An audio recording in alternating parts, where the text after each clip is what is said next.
মুখ্যমন্ত্রী আসার আগে বহরমপুরে চলল এলোপাথারি গুলি। তৃণমূলের গোষ্ঠীদ্বন্দ্বের জেরেই হামলা বলে অনুমান। সোমবার রাতে বহরমপুরের মধুপুর এলাকার ঘটনা। সেখানে একটি ক্লাব প্রাঙ্গণে স্থানীয় এক তৃণমূল কর্মীকে ঘিরে 6 থেকে 7 রাউন্ড গুলি চালায় অপরপক্ষের দুষ্কৃতীরা। এরপর সেখানে অপরপক্ষের দুজনকে বেধড়ক মারধর করা হয় বলে অভিযোগ। ঘটনায় গুরুতরভাবে আহত হন ওই এলাকার একজন সক্রিয় তৃণমূল কর্মী মিঠুন জৈন সহ আরও একজন। বর্তমানে এদের চিকিৎসার জন্য নিয়ে যাওয়া হয় মুর্শিদাবাদ মেডিকেল কলেজ ও হাসপাতালে। পাশাপাশি আক্রান্তদের পক্ষ থেকে যথারীতি লিখিত অভিযোগ দায়ের করা হয় বহরমপুর থানায়। খবর পেয়ে ঘটনাস্থলে পৌঁছয় বহরমপুর থানার পুলিশ। যদিও ঘটনার পর থেকে অভিযুক্তরা পলাতক, তবে মুখ্যমন্ত্রী আসার ঠিক আগের মুহূর্তে বহরমপুর শহরে এলোপাথারি গুলি চালানোর ঘটনায়, অন্যদিকে তৃণমূলের গোষ্ঠীদ্বন্দ্বের ঘটনায় রীতিমতো চাঞ্চল্য ছড়িয়ে পড়েছে বহরমপুর শহরবাসীর মধ্যে।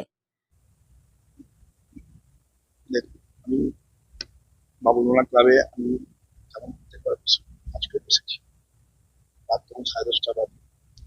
কিছু নদীতে চারজন ছিল, কিছু অজ্ঞাত ছিল, তাদের প্রত্যেককে আমি বাই নেম বাই ফেস চিনি। কারণ এরা প্রত্যেক কটা ছেলে আমি যে দলের সঙ্গে জড়িয়ে আছি, যে দল দীর্ঘদিন ধরে ভালোবেসে গিয়েছিলাম, সে দলেরই সঙ্গে ওরা পাপাই বলে দিয়েছিল।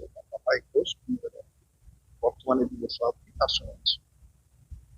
আমার কথাটা হলো যে এটাই যে হঠাৎ করে কিছু ছেলে এলো, ওর জীবনে হয়নি আমাদের বাবুলনা দিল কিন্তু বাবুলনার কারণ তার মধ্যে একটা ছেলে বা দুটো ছেলে আর্মস নিয়ে এসে গুলি চালালো।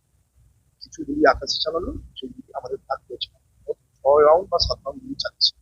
তার মধ্যে কিছু রাউন্ড কিন্তু আমরা পুলিশের হাতে হ্যান্ড ওভার করে দিচ্ছি যে করবো।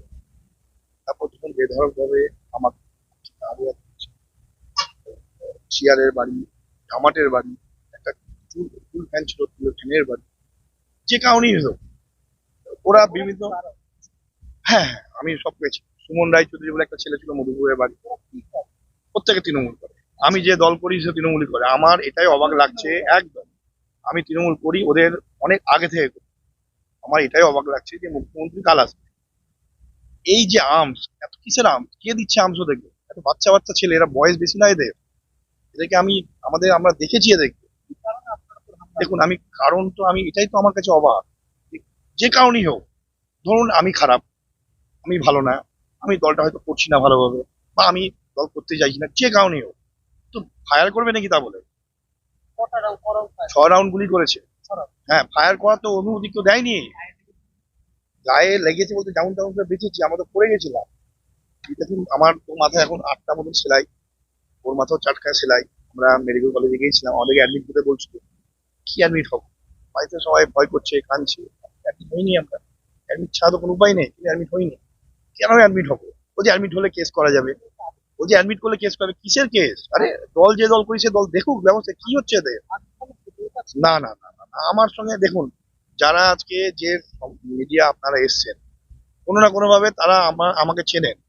আমি বাবুলমোনা পুজো করি, তৃণমূলটা করি, এবং বাবুলমোনা পুজো করি, এই দুটো আমার অস্তিত্ব। দেখুন, এই মুহূর্তে তো কোনো পদ ডিক্লিয়ার হয়নি। আমি আগে যুব সভাপতি ছিলাম শহরের, টাউনের সেক্রেটারি ছিলাম, জেলা সেক্রেটারি।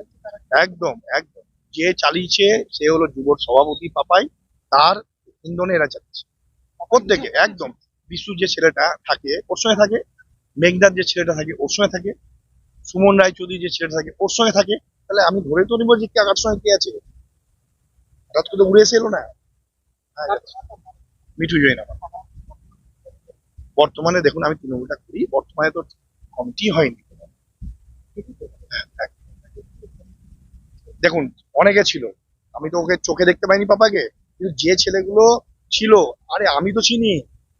তৃণমূলটা তো আমি করি, আমি জানি না কে ছেলেগুলো কে। প্রত্যেকটা তৃণমূলের ছেলে।